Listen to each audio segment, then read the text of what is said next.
Here are 5 science fiction fantasy books if you're a guy who wants to get into reading. And also, if you're a girl and you want your husband, your boyfriend, whatever, get into reading, that way he can join you when you read. Here are some good books to like get him going, to introduce him to the topic.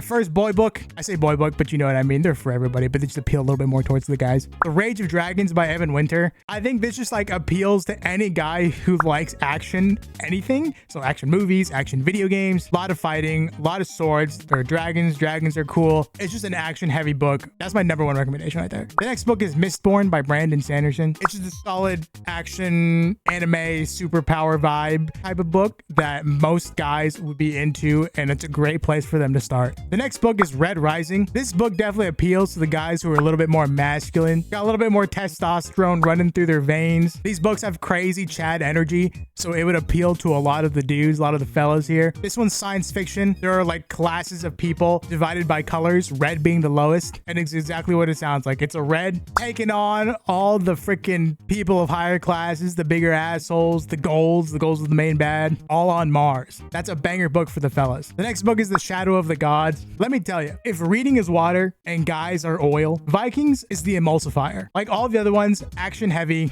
badass characters, badass names, cool powers. This just goes perfect for the boys. Now the final book here is for all the boys who like action and who like D&D. If your boyfriend, your husband, your boy, just friend, or you, boy, watching this, are into D&D, Kings of the Wild. Action heavy, but this is 1000% a D&D book. Not like actually, not canonically, but you can just tell that this was written with the idea that it was in a world based around D&D races and magic and stuff like that. It's about this party of adventurers who was super famous back in the day, but now they're all old. And one of them's daughter gets stuck behind the walls during a siege of a city. And so this character goes and he gets the boys back together to go and save her. Fire. These are the books that the fellas need to read if you want to get them into reading. If it gives battle shonen vibes, battle seinen vibes, that's the book you want to get.